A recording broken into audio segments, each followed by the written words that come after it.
As a survivor of exploitation and human sex trafficking, I say to you, Amnesty International, you have let me down. To think that this is something that you should have a right to is horrible. It's horrific. Our social services are going to be overwhelmed with the amount of people that come in damaged from the sex trade. You took the 12% against the 88% who did not want to decriminalize, and you ran with those numbers.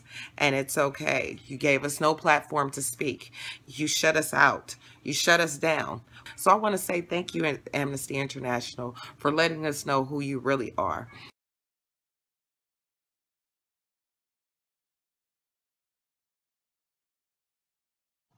The damage that sex work does is undescribably painful. And not only that, it is irreversible. So before somebody can speak on the human rights for the whole world regarding an issue, I think that they first must acknowledge and listen to all sides of the argument. My experience with human trafficking, sex work, whatever you want to call it, it's all the same thing. It all combines together to damage people. So when you have a panel of people at a conference that are currently in the work or in the life or doing sex work, explaining how wonderful it is, because you don't have a panel of people that are out of the life and recovering from the victimization that ensues. When I say victimization, I mean rape. Because somebody pays for you, they think they can do whatever the heck they want to you, and they do. I've been thrown out of cars, I've been hospitalized, you name it. It happened to me out there, and it's going to happen to the current workers. It's what's going to happen.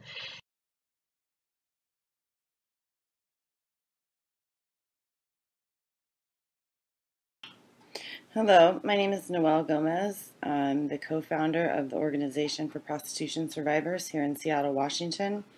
I am also a survivor of 15 years in prostitution, and I am completely against your policy to decriminalize sex workers, brothel owners, managers, and buyers.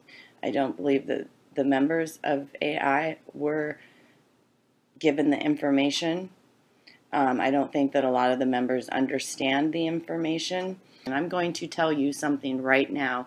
I have worked with hundreds and hundreds of women and children, and not one person has ever told me that they are happy that they found prostitution.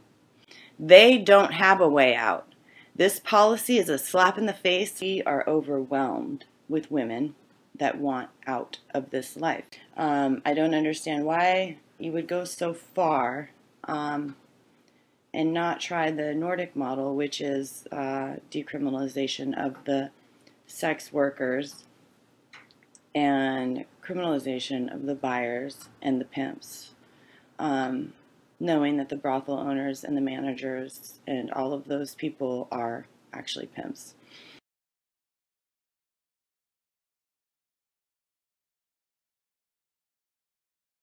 Amnesty's belief that those who purchase sex make a distinction between willing sex workers and those who are being trafficked, those who are being pimped, those who are being forced, those who are being coerced. That's just not real world. That's just not real world.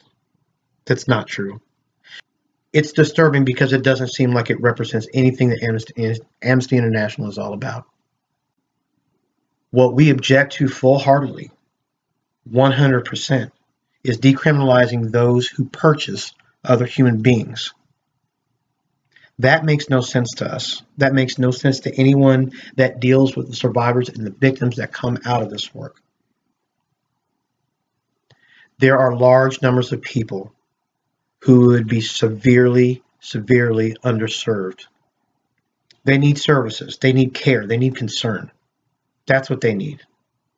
They need opportunities. They need choices presented for them.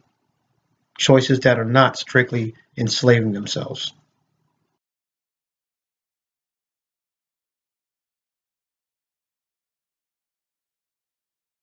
I have been involved in combating human trafficking and working with prostituted women for the last decade. As a survivor, I can tell you the irreversible harm that prostitution causes. I do not support full decriminalization, as this will continue the harm for women, children, and men all across the country. Over 69% of the women involved in prostitution suffer from post-traumatic stress syndrome. I can tell you of the harm that it has caused me in my life. This is by far a common denominator amongst the survivors that I work with. I ask Amnesty International to listen to survivors.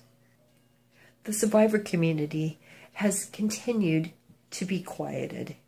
Decriminalizing prostitution will only continue to marginalize women, and there will never be gender equality as long as a man feels he has the right to purchase a woman. Women are lacking opportunities to earn a sustainable income. Prostitution is not the answer for that.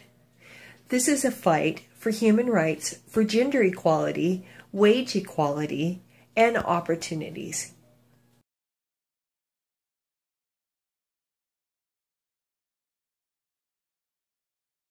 I am opposed to Amnesty International's policy recommendation to decriminalize prostitution.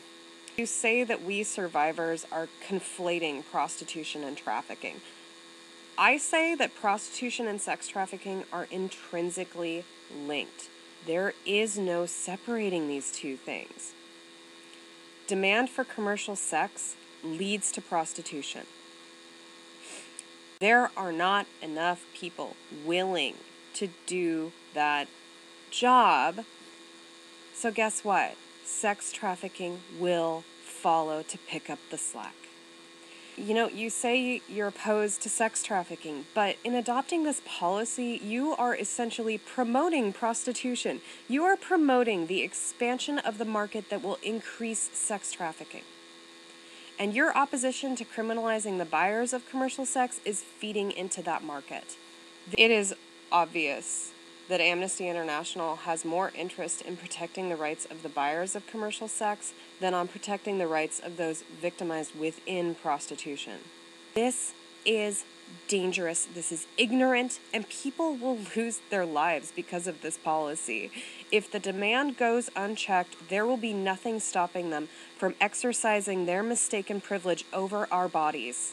Payment does not equal consent, because they are paying for a fantasy, and a fantasy cannot consent.